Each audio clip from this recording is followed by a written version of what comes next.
Halo teman-teman semuanya, apa kabar? Semoga sehat selalu. Ketemu lagi sama saya Gracia Esanda di Investasi Asik bersama tim Gracia Tommy.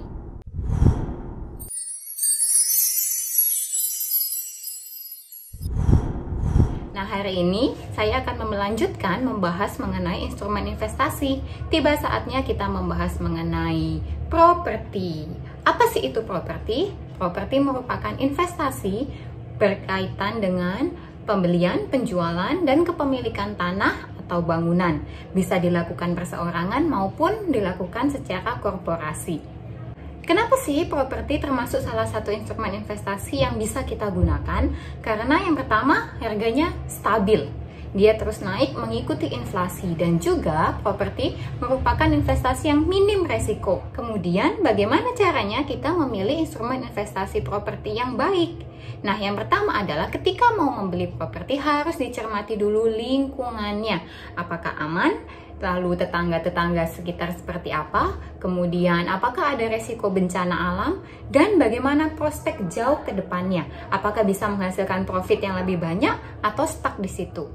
Properti ini bisa menjadi investasi aset bagi kita jika kita membeli tanah dan bangunan kemudian menggunakannya sebagai tempat tinggal kita maupun keluarga kita.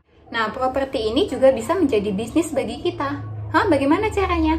Itu adalah ketika kita membeli properti dan menggunakannya sebagai kos-kosan misalkan, sebagai kantor, atau melakukan flip properti, yaitu membeli dengan harga murah, direnovasi menjadi bagus, dan dijual dengan harga yang tinggi.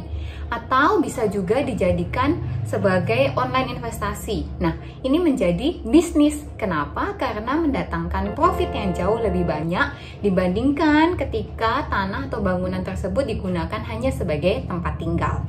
Wah, berarti properti merupakan investasi yang bagus sekali dong. Betul, properti merupakan investasi yang bagus sekali. Tapi tetap ada sisi negatifnya. Apa? Yaitu properti membutuhkan modal yang sangat besar.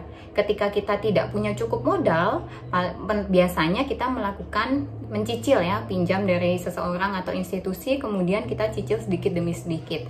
Jadi di situ susahnya karena properti membutuhkan modal yang sangat besar. Kemudian kita juga perlu jeli. Kelihatannya gampang gitu bermain properti, padahal kita perlu jeli melihat kesempatan dan lingkungan yang ada di sekitar properti yang akan kita beli maupun kita bangun. Lalu gimana dong kalau modalnya besar sekali? Nah, saya punya solusinya, yaitu ketika teman-teman punya modal, masukkan aja dulu di Smart Xbot, kemudian profit yang didapat digunakan untuk membeli properti tersebut. Seperti saya juga melakukan hal itu, dan puji Tuhan itu bisa berhasil. Kalau saya bisa, teman-teman juga pasti bisa. Itu aja buat hari ini. Terima kasih sudah menyaksikan video ini. Sampai ketemu di investasi asik selanjutnya bersama tim Gracia Tommy.